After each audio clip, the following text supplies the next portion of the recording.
आत्मा की खोज, अनंत शक्ति, आनंद और शांति, ईश्वरीय भक्ति के लिए जुड़े रहें हमारे चैनल से।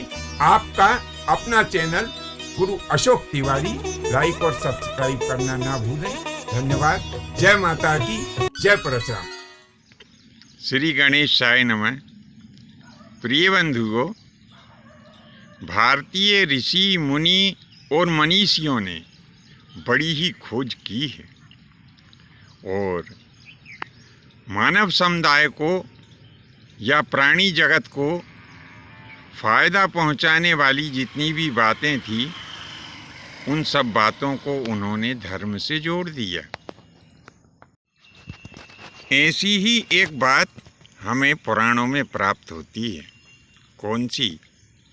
कि पुराणों में बताया गया है कि गाय के गोबर में लक्ष्मी जी का वास होता है। अब आप कुछ लोग तो सुन करके और हंस रहे होंगे, मन में विचार भी कर रहे होंगे कि भला बताओ, गाय के गोबर में वो लक्ष्मी जी का वास कैसे संभव है? अरे गुरु जी तो कुछ भी कह देते हैं। बंधुओं, इस बात को हम इस तरह से समझ सकते हैं और हम तो ये भी कहेंगे कि गाय का गोबर हमारी उन्नति का कारण है। अब वो कैसे, इस बिंदु के ऊपर हम विचार करते हैं।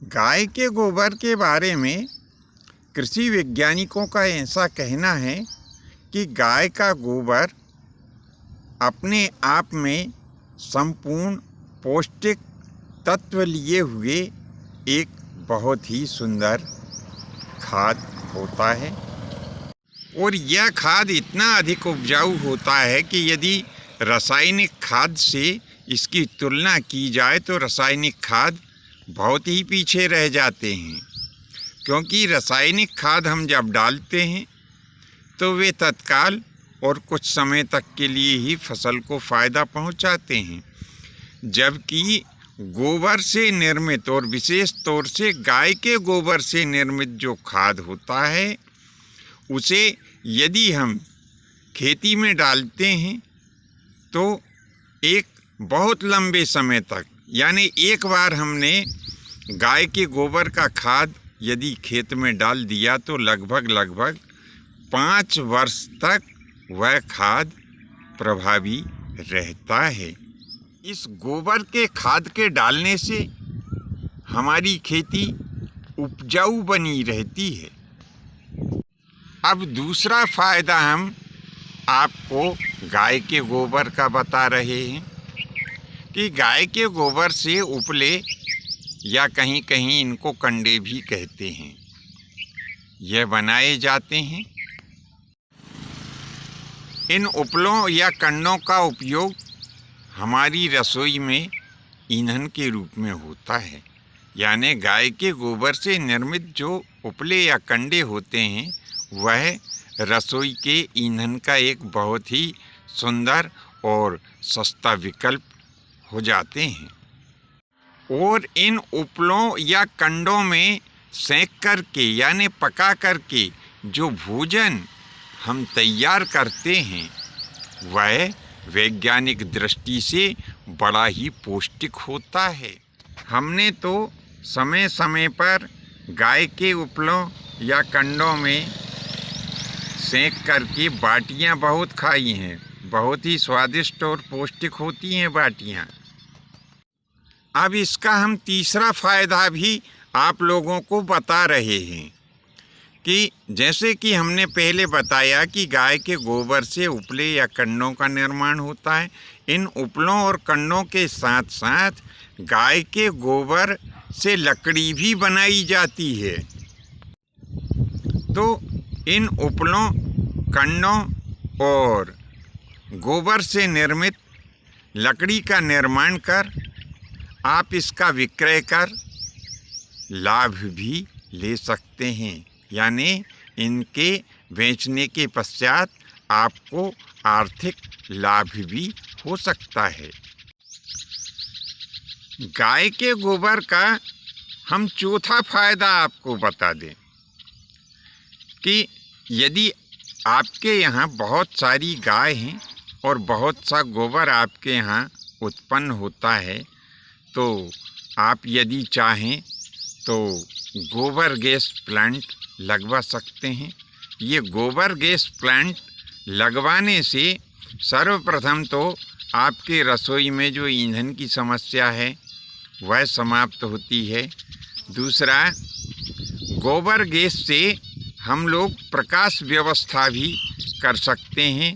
तो जो वर्तमान में हम बिजली का बिल इत्यादि देते हैं, तो यह विद्युत की समस्या भी समाप्त हो जाती है।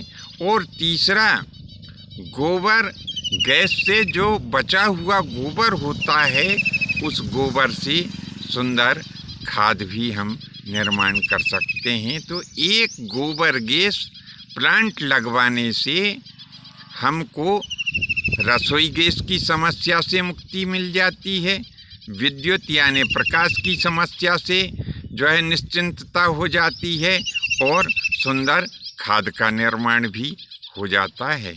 तो इस प्रकार से गाय का गोबर बहुउद्देशीय लाभप्रद है। गाय के गोबर से हम निरोग भी रह सकते हैं। कैसे?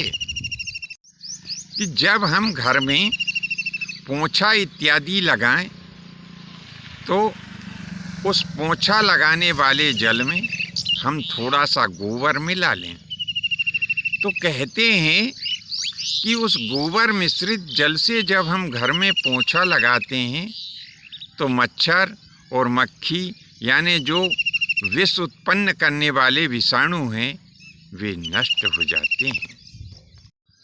इसी प्रकार से गाय का जो गोबर होता है, यदि उसके चूरे को हम घर में जलाते हैं यानी धुनी देते हैं, तो उसकी धुनी के धुएं के प्रभाव से घर में निवास करने वाले मक्खी और मच्छर तथा विष उत्पन्न करने वाले जो विषाणु होते हैं, जो बीमारी उत्पन्न करने वाले विषाणु होते हैं, वह सब नष्ट हो जाते हैं।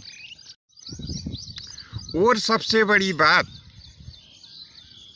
गाय दूध भी देती है। कहते हैं कि गाय का दूध जो है वो अमृत के समान है। तो इस दूध का पान करके हम निरोग रह सकते हैं और इसका विक्रय करके हम आर्थिक लाभ भी प्राप्त कर सकते हैं। तो बंधुओं, इस प्रकार से जो हमारे मनीषियों ने कहा कि गाय अवश्य पालना चाहिए, और गाय के गोबर में जो उन्होंने लक्ष्मी का निवास बताया है, वह इसीलिए बताया है कि गाय का गोबर जो है वो बहुउद्देशीय लाभप्रद होता है। इसीलिए प्रत्येक किसान को अपने घर में 1 या 2 गाय अवश्य पालना चाहिए। जानकारी आपको कैसी लगी? अच्छी लगी हो तो 1-2 इष्ट मित्रों को प्रेषित भी करें। आज के लिए बस इतना ही। शेष अगले भाग में नए विषय के साथ में उपस्थित होंगे। आज्ञा दीजिए। धन्यवाद। जय माता की, जय परशुराम जी की।